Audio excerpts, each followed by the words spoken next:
Y a su nombre. Gracias, Señor, porque todavía tú hablas en medio nuestro, tu palabra viva puede correr con tu propósito y cumplir tu santa voluntad si te obedecemos, Señor, si tan solo respondemos. Por aquí hay el poder de tu Espíritu Santo. Habla tú, Señor, que tu pueblo tiene hambre y sed de tu palabra viva, Señor. Refresca nuestro ser, Señor. Alimenta y fortalece nuestra fe para que podamos poner por obra lo que tú nos enseñas en tu palabra. Vivifícate en medio nuestro, Señor, en el nombre del Padre, del Hijo y del Espíritu Santo. Amén.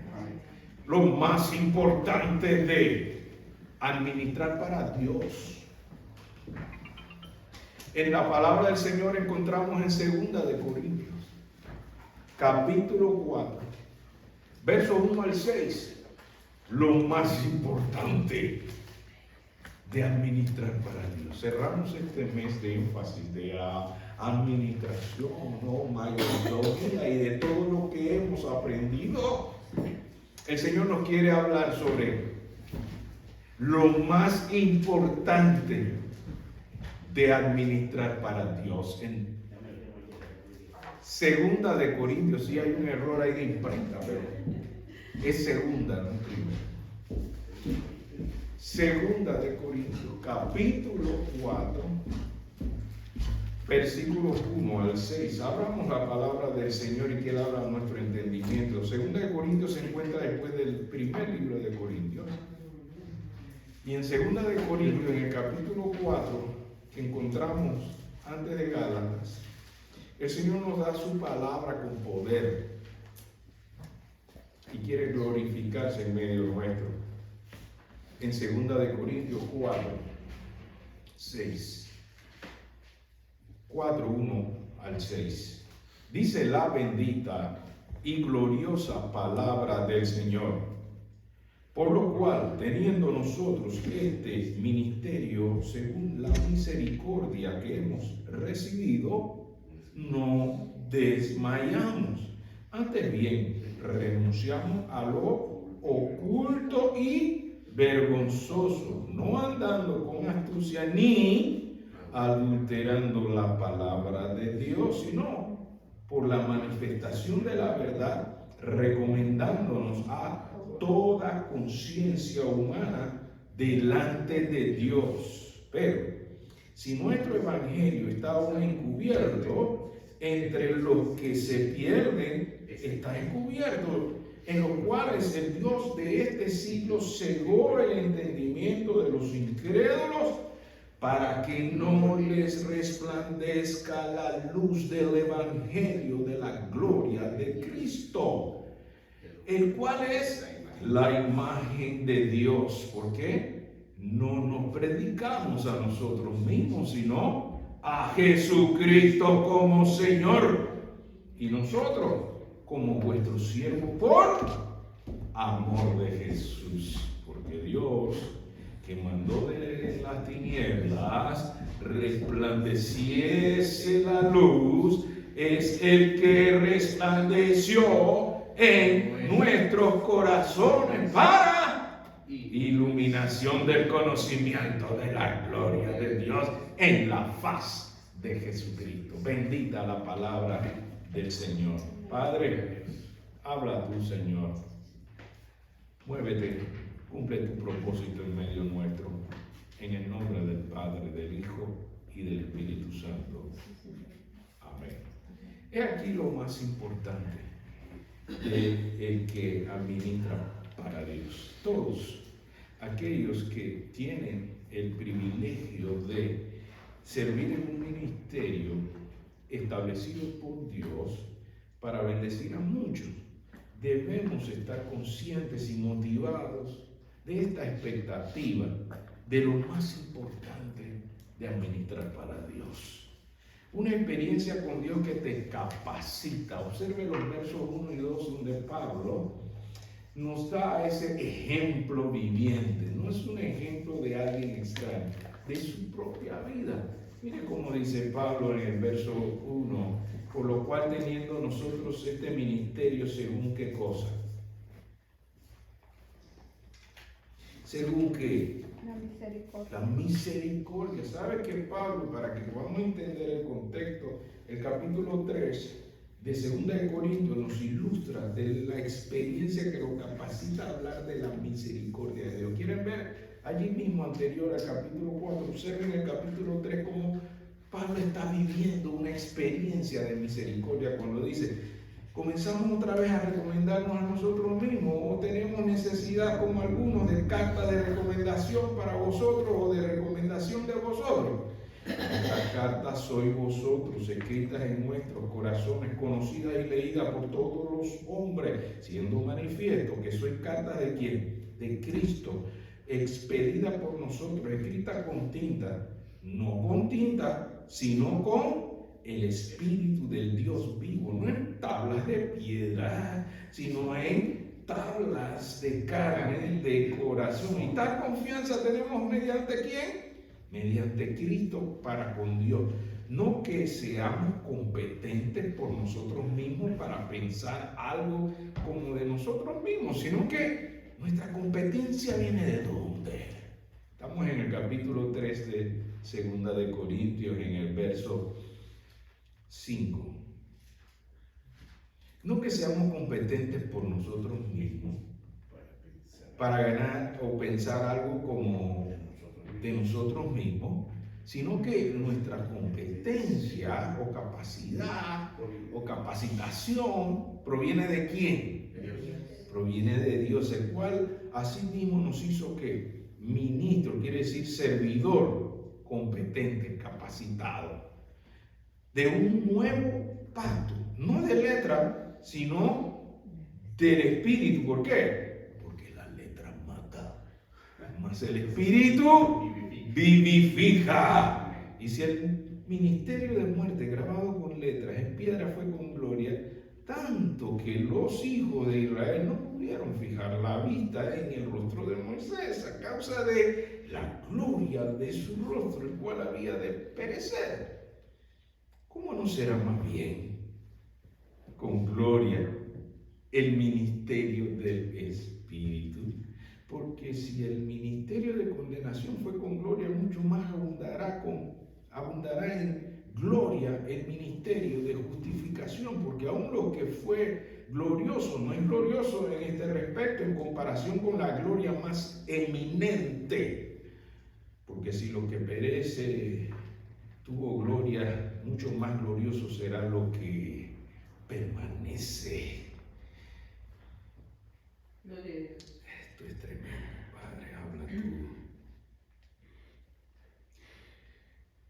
Si el ministerio de muerte grabado con letras en piedra fue con gloria, tanto que los hijos de Israel no pudieron fijar la vista en el rostro de Moisés a causa de la gloria de su rostro, la cual había de perecer. ¿Cómo no será más bien con gloria el ministerio del Espíritu? Porque si el ministerio de condenación fue con gloria, mucho más abundará en gloria el ministerio de justificación, porque aún lo que fue glorioso no es glorioso en este respecto en comparación con la gloria más eminente. Porque si lo que perece tuvo gloria, mucho más glorioso será lo que permanece.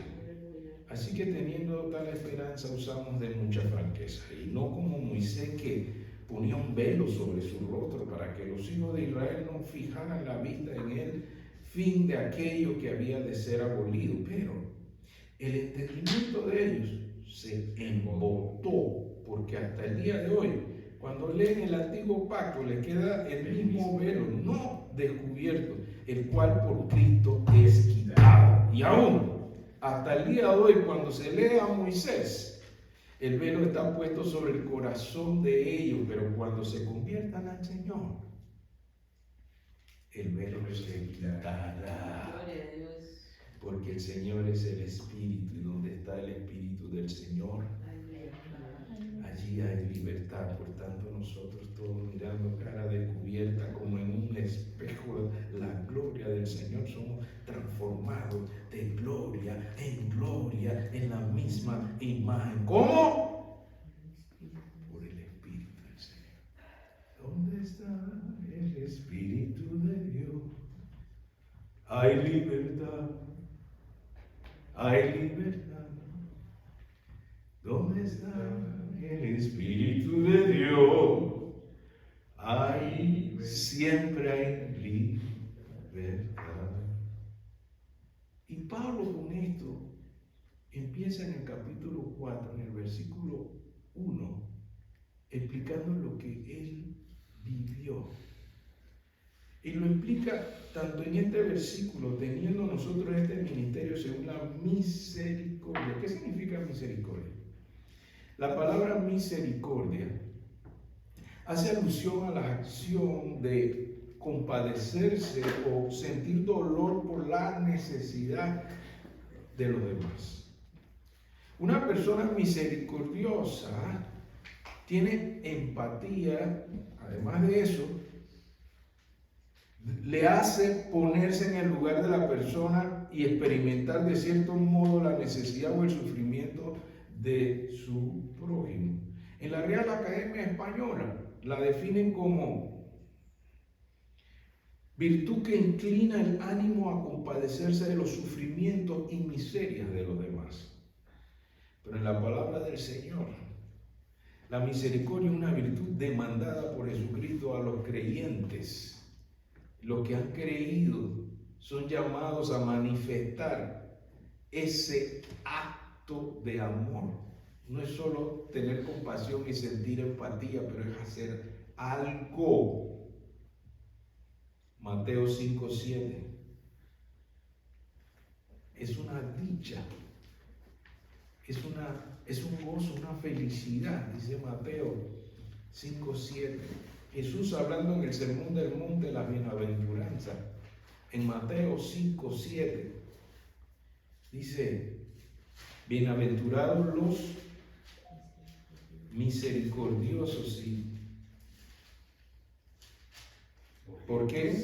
Porque ellos alcanzarán misericordia. Esto no es opcional. ¿Quieres alcanzar misericordia? Disfruta la misericordia que Dios te da y ten misericordia de otros. Esto es lo que Jesús nos enseña de una forma que Él mismo nos enseñó con su ejemplo. Mateo capítulo 9, versículo 36. Él no solo enseñaba con palabras, Jesús enseñaba con su vida. En Mateo 9:36, la misericordia que Jesucristo vivió era algo que la gente podía darse cuenta que Él enseñaba con lo que hacía. Mateo 9:36. Y al ver las multitudes, ¿qué tuvo? Tuvo compasión de ellas porque estaban ¿qué? Desamparadas y dispersas como ovejas que no tienen quien le dé la guía espiritual, como ovejas sin pastor. Entonces Jesús llega para enseñarnos el ejemplo de la misericordia. La misericordia en el contexto bíblico no solo implica compadecerse de las necesidades de los demás, sino también de las necesidades espirituales y hacer algo al respecto. Alguien podía pensar que la empatía y la misericordia son los mismos, ni se escriben igual. La empatía consiste en ponerse en el lugar de la otra persona y sentir pesar por la necesidad. Qué lástima que esté pasando por eso. En cambio, la misericordia siente pesar por la necesidad del prójimo y también actúa para de una forma u otra mitigar, consolar, hacer algo. No solo se queda mirando y meciendo la cabeza, pobrecito. No, hace algo. Así es la misericordia que viene de parte de Dios. ¿Cuántos saben esto? Amén. Y así Pablo en 2 de Corintios capítulo 4 versículo 1 nos dice: por cual teniendo nosotros este ministerio según la misericordia. Pero ¿de qué está hablando Pablo si no es de una experiencia que él mismo vivió. ¿Cuántos aquí han recibido misericordia de parte de Dios? Su amor y su compasión perdonador. Alguien aquí puede decir: yo he experimentado la misericordia de Dios. Así Pablo testifica a Timoteo. Observe cómo Pablo, con el ejemplo, dice: yo lo he vivido. Primera de Timoteo, capítulo 1, versículos 12 al 16. Pablo le explica a Timoteo sobre la misericordia que él experimentó. Primera de Timoteo, capítulo 1, versículos 12 al 16. Pablo le cuenta a Timoteo: pon cuidado a esto. Primera de Timoteo, capítulo 1, versículo 12 al 16. Pablo explica lo que él experimentó de la misericordia de Dios. Primera de Timoteo, capítulo 1, versículo 12 al 16. Así lo declara Pablo: doy gracias al que me fortaleció, a Cristo Jesús nuestro Señor. ¿Por qué? Me tuvo por fiel, poniéndome en el ministerio, habiendo yo sido antes blasfemo, perseguidor e injuriador, mas fui recibido a misericordia, porque lo hice por ignorancia, incredulidad, pero la gracia del Señor Jesús fue más abundante con la fe y el amor que es en Cristo Jesús. Palabra fiel y digna de ser recibida ¿por cuántos? Todos. Que Cristo Jesús vino al mundo para salvar a los pecadores, de los cuales yo soy. Qué manera de presentarse, no mirando a los demás que ustedes los pecadores, no, yo el primero. Miren cómo Pablo habla de la experiencia de la misericordia, como él reconoce lo indigno que él fue con el Señor. Yo soy el primero, pero por esto fui recibido a que vean la fuerza con que él vuelve y lo expone. Verso 16. Pero por esto fui recibido a misericordia, para que Jesucristo mostrase en mí el primero toda su clemencia, para ejemplo de los que habrían de creer en él para vida eterna. ¿Ven cómo Pablo habla de la misericordia como una experiencia propia? No está hablando de los demás que son culpables de pecado. Yo soy el primero. Esa es la manera que tenemos que presentarnos cuando vamos a proclamar el Evangelio. Que Dios tuvo misericordia de nosotros. No andamos buscando culpables, estamos buscando quien quiera encontrar y disfrutar la misericordia que Dios da, porque a mí me ha perdonado y también te quiere perdonar a ti. Hoy Dios no quiere que tú cargues más con el pecado. Él tiene el poder para romper las cadenas y las ataduras del mal. Y Pablo comienza en 2 de Corintios capítulo 4, versículo 1. Quiero hablarles de este ministerio. Un ministerio que algunas personas ven esa palabra como, bueno, yo más o menos tengo idea de lo que es la misericordia y por qué se repite tanto en la Biblia. ¿Cuántas veces se repite misericordia en la Biblia? En la Biblia se repite misericordia 322 veces en el Antiguo Testamento y se refiere en el Nuevo Testamento 64 veces. ¿Y qué libro en la Biblia habla más de misericordia? En el libro de los Salmos, el hombre que Dios declaró como conforme a su corazón, vivió la misericordia de tal manera que cuando usted abre el Salmo 136, usted va a ver que es como un salmo responsorial. ¿Cómo así, pastor? Significa que usted comienza con una frase y luego confiesa con otra. Por ejemplo, en el Salmo 136, usted escucha por qué era un salmo responsorial de la alabanza por la misericordia eterna de Dios. Cuando usted lo lee, usted se acuerda de cómo es un salmo responsorial. Dice: alabad a Jehová porque Él es bueno, porque para siempre es su misericordia. Y cada versículo de esos 25 versículos, ¿sí, verdad?, declara un propósito y razón de su misericordia. Y dice el 2: alabad a Dios de los dioses, porque para siempre es su misericordia. Y se va al 3: alabad al Señor de los señores, porque para siempre es su misericordia. 4: al único que hace grandes maravillas, ¿por qué? Para siempre es su misericordia. Al que hizo los cielos con entendimiento, ¿por qué?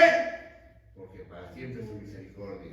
Al que extendió la tierra sobre las aguas, ¿por qué? Porque para siempre es su misericordia. Al que hizo las grandes lumbreras, ¿por qué? Porque para siempre es su misericordia. El sol que se enseñorea en el día, ¿por qué? Porque para siempre es su misericordia. Esta es una constante, común denominador en todo este Salmo 136. Uno dice: pero qué manera tan firme de proclamar una y otra vez. Todo lo que disfrutamos lo debemos a que para siempre es su misericordia, no se le acaba. Sabe que cada mañana son nuevecitas, fresquecitas. El más justo peca 7 veces al día y todos los días tiene una misericordia de parte de Dios que disfrutar. Entonces, este énfasis del Señor de su experiencia en la misericordia es la que nos capacita para hablarle a aquellos que sienten que están perdidos, que Dios no será capaz ni tendrá suficiente misericordia para su vida. Y nosotros tenemos que retomar esa inspiración. Dios tiene abundante y para siempre, es su misericordia. La gente no está consciente de eso. Piensa que yo le he fallado tan mal a Dios que yo no creo que Él va a querer perdonarme. Y Pablo aquí empieza en 2 Corintios capítulo 4, versículo 1, diciendo: teniendo nosotros este ministerio, ¿se acuerdan? Como que si Dios rogase por medio de nosotros para reconciliar al hombre con Dios por medio de su misericordia. Este es el ministerio que Dios quiere, el Señor, que presentemos delante de Él. Porque no quiero sacrificio, quiero misericordia. Mire cómo el Señor es consistente en su palabra y dice: este es el ministerio que yo quiero que ustedes ocupen. La gente no sabe que yo les puedo perdonar. Pablo dice: mírenme a mí, el indigno primer pecador de todos, el mayor soy yo. Y aún así Dios me perdonó. Dios te puede perdonar a ti también. Y esto Pablo dice: no desmayamos, porque este es un tremendo trabajo que de pronto en la carne uno se puede sentir desgastado. Pero el Señor nos renueva nuestra fuerza. ¿Cuántos saben que el Señor renueva nuestra fuerza, hermano? Amén. Para no cansarnos de hacer el bien, porque al tiempo tendremos provecho. Verso 2 de 2 de Corintios, capítulo 4. ¿Quién provoca? ¿Qué dice en el verso 2? Renunciar a lo oculto y vergonzoso. Hermano, si usted quiere saber lo más importante de administrar para Dios, usted debe saber que Dios es santo, santo, santo, y que sin santidad nadie verá al Señor. Nadie verá al Señor. Y en el verso 2 Pablo está diciendo de las cosas que tenemos que tener como las más importantes, sabiendo que ser un administrador y un buen administrador del Señor hay que hacer cosas como dice el verso 2 de 2 de Corintios, capítulo 4, verso 2. Antes bien es como por encima de prioridad. Renunciamos a lo. ¿Renunciar a qué cosa? Cosas que no son dignas ni de mencionar, pero que sabemos que le hemos fallado al Señor, ¿verdad? Y que tal vez muchos hermanos no saben, el pastor no sabe, la iglesia no sabe, pero Dios sí sabe. Y el Señor nos está diciendo: ¿usted quiere saber lo más importante de administrar para Dios? Renuncia a lo oculto. Cosas que tú ocultas, que nadie sabe, que tienes tu lugar secreto y tu vaquita y tu cosa que te parece que están bien guardaditas. Dios es omnipresente y Él está en todo lugar. Amén. El salmista decía: ¿a dónde huiré de tu presencia, oh Jehová? Y el Señor nos está diciendo en su palabra, quiere saber qué es lo más importante. Si tú sabes que el Señor te dice que Él es santo y que sin santidad nadie le verá, entonces ¿para qué jugar a las escondidas? Pablo dice: esto es de las cosas más importantes que debo hacer. Debo de renunciar a lo oculto y vergonzoso, que ni aún mencionarle vale la pena, porque da vergüenza. No andando con astucia ni adulterando la palabra de Dios, sino por la manifestación de la verdad, recomendándonos a toda conciencia humana delante de Dios. Usted sabe lo que se está planteando aquí, Pablo. No solamente debo renunciar a lo que está oculto, sino que debo dejar de ser la habilidad, la astucia, la estrategia de a veces acomodar la palabra para justificar lo malo y llevarlo al nivel del razonamiento. Por eso la palabra del Señor no es solamente para niños y ancianos y personas de pocas limitaciones, aún para la gente muy inteligente.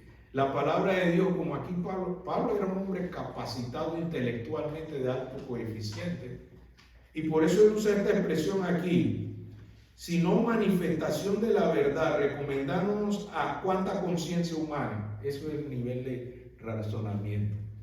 A toda. Pablo le podía hablar a una persona sencilla en la calle como le podía hablar a cualquier autoridad del Imperio Romano. Por eso él decía: yo le puedo hablar a toda conciencia humana, a todo aquel que tiene capacidad de oír, analizar y entender. Yo le puedo analizar la verdad delante de Dios. ¿Sí? ¿Ve cómo Pablo explica su ministerio de la misericordia? No era solo hablar por hablar, no era solo hablar emocionalmente, pero él también podía hablar lo espiritual, intelectualmente. Y es por eso que hemos hablado muchas veces sobre tener los recursos de Dios para testificar la verdad de Dios al nivel del razonamiento humano. Por eso él dice: a toda conciencia humana delante de Dios. Así es que Pablo está explicando el ministerio de la misericordia. No es un acto emocional, impulsivo. No. Esto viene porque yo he llegado al entendimiento que puede llegar a cualquier ser humano a su nivel de conciencia delante de Dios. ¿Se da cuenta cómo él mantiene la consistencia del proyecto de Dios? No es para él mostrarse como más inteligente que los demás, sino que la verdad de Dios él la puede recomendar a cualquiera que tenga razonamiento intelectual delante de Dios. Y aquí entonces comienzan los obstáculos del ministerio. En el verso 3 y 4. ¿Qué es lo difícil en el taller tan excelente que recibimos ayer de parte de la hermana Celia? Pudimos analizar que confrontamos cosas como la que Pablo confronta para servir el ministerio de la misericordia. Encontramos brechas, encontramos objeciones, encontramos rechazo cuando vamos a servir este ministerio. Y es en el versículo 3 que Pablo explica por qué. Dice: pero si nuestro evangelio está aún encubierto entre los que se pierden, está encubierto, en los cuales el Dios de este siglo cegó el entendimiento de los incrédulos. ¿Para qué?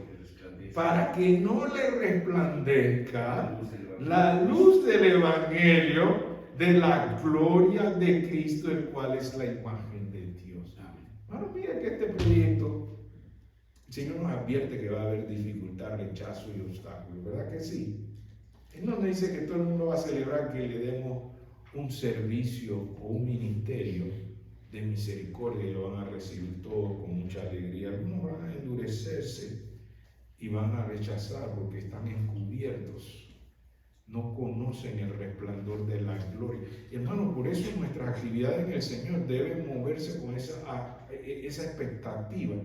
de que el Señor se quiere glorificar. El Señor no quiere que hagamos solamente como una actividad, sino una expectativa de que Dios se glorifique, impacte, transforme y sane y restaure corazones. Hermanos, si hacemos esto creyéndole a Dios al cual servimos, que Él quiere hacer cosas gloriosas en la vida de las personas, que muchos no se dan cuenta y lo rechazan o lo ignoran, es porque existen brechas. Ayer estudiábamos, por ejemplo, que tenemos brechas de tipo cultural, que venimos de diferentes culturas, de diferentes formaciones, tenemos brechas y rechazo generacional. De la primera generación que llegó aquí, de sus países de origen, con sus culturas y costumbres, pero después vino una segunda generación que se crió, nació aquí, ya esa es otra actitud, y el tercero es el más difícil. Los que nacen aquí se la saben todas, usted no le puede explicar nada. Todas esas objeciones y esos rechazos que encontramos en el Evangelio, ya la palabra del Señor nos explica por qué hay ese endurecimiento y ese rechazo, porque hay un Dios de este siglo. Hermanos, ayer estuvimos estudiando eso, entendiendo los tiempos. ¿En qué tiempos estamos viviendo, hermanos? Tiempos difíciles, tiempos complejos, pero que nosotros tenemos que tener la sabiduría de Dios para poder superar esos obstáculos. ¿Y cómo se puede hacer eso? Aquí mismo en el pasaje lo dice en el versículo 5 y 6. ¿Qué dice? ¿Y cómo podemos enfrentar esos obstáculos, ese rechazo, ese endurecimiento que el Dios de este siglo no quiere que la gente entienda? Versos 5 y 6. Porque no nos predicamos, hermanos, no lo tome a título personal cuando alguien lo rechaza, lo insulta por compartir la bendición de la palabra de Dios.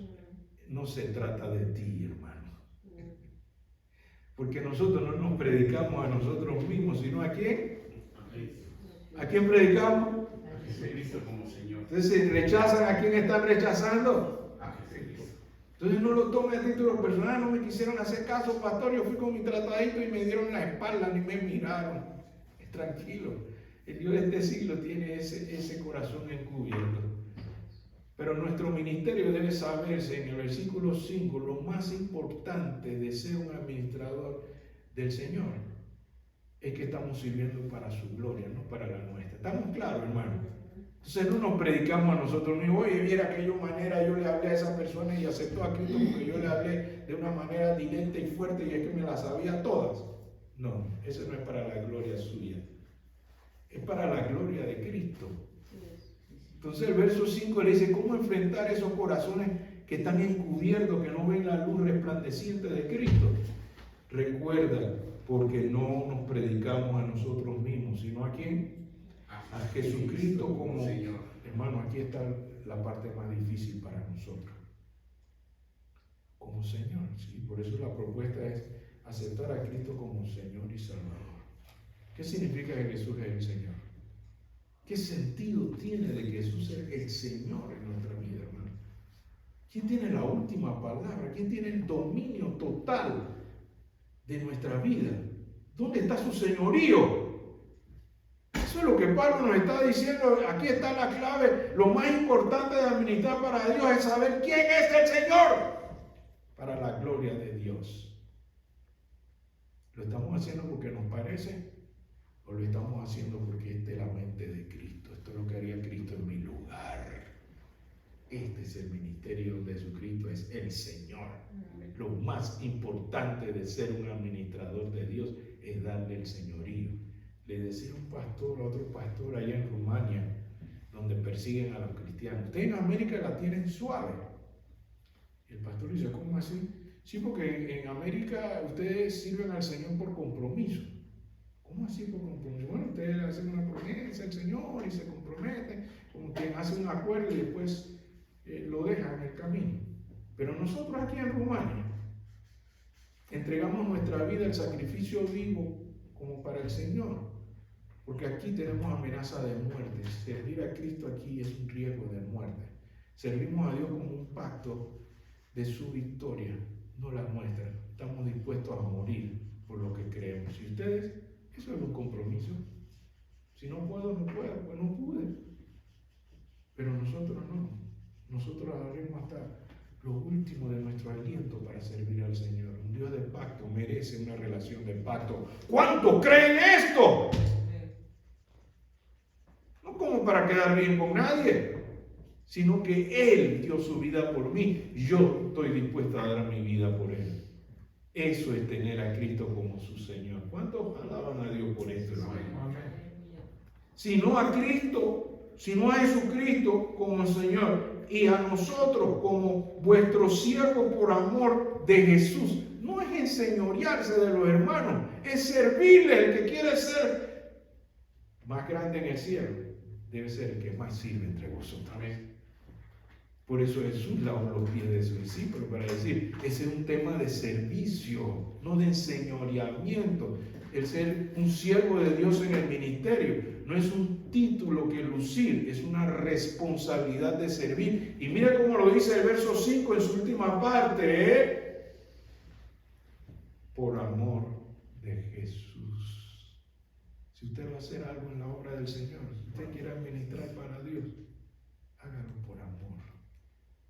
No lo haga por hacerlo. Bueno, ya el Señor me dijo que lo hiciera, pues yo lo voy a hacer. No había nadie que lo hiciera, entonces yo lo voy a hacer. No. Hágalo por amor a Cristo, como si lo estuviera haciendo como para el Señor y no para los hombres. Y Él todo lo dio a nosotros por amor. ¿Cómo debemos nosotros hacer las cosas para el Señor? Por amor. Entonces aquí Pablo le está diciendo, aquí está lo más importante del que administra para Dios. Gente me mira y me dice, esta palabra tiene tanto que enseñarnos. Solo son 6 versículos, pero tiene una enseñanza tan profunda. Y es que Pablo aquí se está abriendo para decir, mire, este es el ministerio de la misericordia. Tiene que ver a quién servimos, tiene que ver que lo hacemos por amor al que servimos, que cuando lo hacemos a alguien lo estuviéramos haciendo como para el Señor, porque cuando lo hiciste a uno de estos pequeños, a mí lo hiciste y no lo hiciste de regañadientes ahí gruñendo y que bueno, hay que ir a hacer esto, pues vamos, pues. No, yo voy como que Cristo quiere ver mi amor hacia Él, al prójimo. Amarás al Señor tu Dios con toda la fuerza de tu corazón y a tu prójimo como a ti mismo. Todo está basado en el amor, hermanos. Ese es lo más importante. Si usted va a hacer las cosas de mala manera. Yo tenía un pastor que me entrenaba, me dice, no, usted va a traer su diezmo y ofrenda con mala gana. No, Dios es más dador alegre. Hágalo por amor, porque es más bienaventurado dar que recibir. Y siempre nos inspiraba con esa acción de esto se hace por amor, no por hacerlo. Y ese es el nivel que Pablo aquí termina en el verso 6. Dice, porque Dios, con todo su poder, hermano, el Todopoderoso, el único que tiene esa autoridad de mando, que Dios hágase la luz y se hizo. Verso 6. Porque Dios, quien mandó de las tinieblas. Mira, nos estamos enfrentando a tinieblas, ¿verdad que sí, hermano? Allá afuera, ¿cuántas tinieblas? Pero ponga cuidado en este verso 6 como aterriza aquí, dice, porque Dios, que mandó de las tinieblas resplandeciese la luz, es el que resplandeció en nuestros corazones para iluminación del conocimiento de la gloria de Dios en la faz de Jesucristo. Cuando el Señor me mandó acá a Sanfora de Maús, me dijo claramente, dile que esto no es para tener una pequeña actividad en la iglesia. Yo quiero que sepan que es la voluntad de Dios que Él se glorifique en nuestras vidas. El Señor quiere hacer cosas gloriosas y su expectativa es de que, bueno, vamos a ver qué pasa. El Señor te está diciendo en su palabra, al Dios que servimos, tiene mando y comando sobre las tinieblas. Y que Él tiene la capacidad de hacerlo a través, no de los ángeles, hermano. Mire lo que está diciendo Pablo aquí en el verso 6. ¿De quién está hablando Pablo? Que Dios se quiere glorificar a través de quién. ¿Qué dice el versículo 6? Esta no es opinión mía. Esta es la opinión de Dios que Pablo aquí nos revela, el testimonio de la expectativa que usted puede tener en medio de este mundo lleno de tinieblas, de corazón endurecido, con brechas de cultura y brechas de generación y brechas financieras, porque vienen aquí para mandarle dinero a su familia, están muy ocupados. Pero es el Dios de este siglo que lo tiene enredados en medio de tanta tiniebla. Y entonces en el verso 6... Pablo dice, pero aquí está la solución de toda esa objeción, de ese corazón encubierto, de esa tiniebla que no permite que vean más allá de su propia circunstancia. Y el Señor te dice, mira lo que yo quiero hacer en Emaús, mira lo que yo quiero hacer en tu corazón.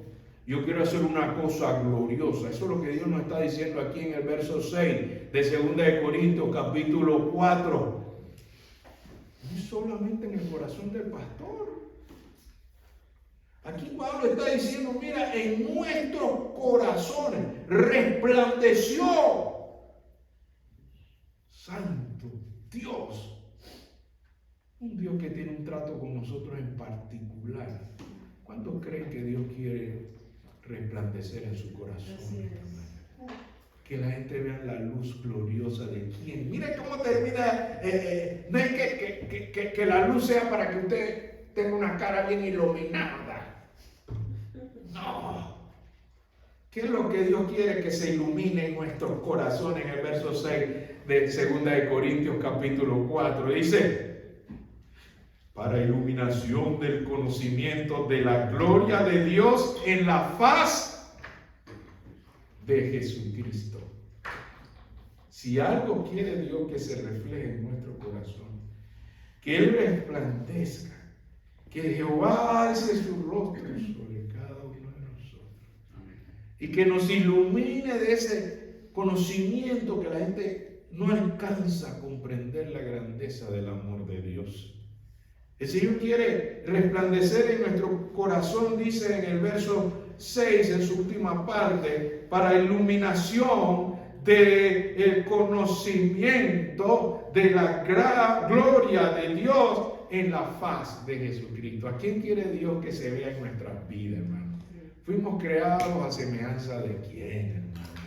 ¿Cuál es el propósito de Dios que quiere que seamos conforme a la imagen de su Hijo Jesucristo? ¿Ven la consistencia de la palabra de Dios, hermano? Tan enriquecedora, se mantiene tan consistente que el Señor vuelve a hablarnos de su misericordia, de su amor, de la iluminación que se necesita en medio de esta tiniebla que celebra la fiesta de brujas, de miedo, de terror, de oscuridad. Y el Señor nos ha mandado a hacer, como dijo Jesús, yo soy la luz del mundo. Y a sus discípulos nos dice, vosotros sois la luz del mundo. Y una lámpara no se pone debajo de la mesa. No nos quedemos aquí encerrados en la casa del Señor, hermano. El Señor quiere resplandecer en nuestros corazones para que la gente sea iluminados del conocimiento de la gloria de Dios a la faz de Jesucristo. Amén. ¿Ven qué claro es el mensaje del Señor para nosotros? ¿Qué vamos a hacer con el mensaje del Señor? ¿Qué es lo más importante en nuestras vidas? Que el Señor quiere nuestra consagración, que nosotros renunciemos a lo que es oscuro, que Él ilumine nuestros corazones de su gloria, para que la gente disfrute de la luz de Cristo en medio nuestro. Amén. ¿Cuántos quieren apoyar a su pastor en esta oración? Yo les invito a que usted le responda a Dios con el propósito de su palabra.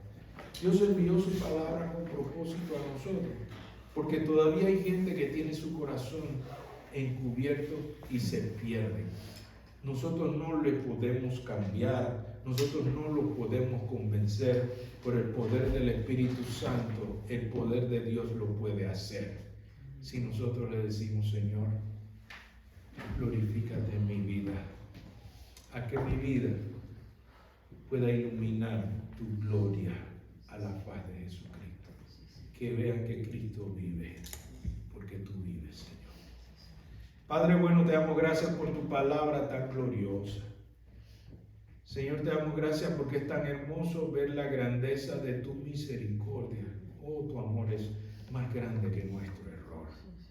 Todavía nos amas y nos perdonas y nos llamas con propósito, porque todavía hay muchos endurecidos con su corazón encubierto que ignoran la grandeza de tu misericordia, que está dispuesto a perdonar. Señor, permite que sea nuestra vida como que si Dios rogase por medio de nosotros que se reconcilien con Dios. Señor, pero ellos necesitan un testimonio como la vida de Pablo, que testificó de tu misericordia. Padre, yo tengo que confesar que tú has tenido mucha misericordia conmigo. Y yo puedo confesar que de todo, Señor, tú estás dispuesto a limpiarme y a perdonarme de toda maldad. Señor, el mundo necesita un testimonio no religioso. El mundo necesita un testimonio glorioso de un Dios que resplandece en medio de las tinieblas. Haz resplandecer tu rostro sobre nosotros, Señor. Que salga de lo más profundo de nuestro corazón, no de labios que repiten lo que otros dicen, sino lo que Cristo hace en mi vida. Que la gente pueda ver que es real, es un Dios que transforma, que hace nueva criatura. De modo que si alguno está en Cristo, nueva criatura es. Las cosas viejas pasaron. Renueva nuestras vidas, Señor, de tal manera que la gente pueda ver el poder de tu amor transformador. Te encomendamos nuestra vida hoy conforme a tu palabra en este día, para que tú te glorifiques, Señor. En el nombre del Padre, del Hijo y del Espíritu Santo. Amén.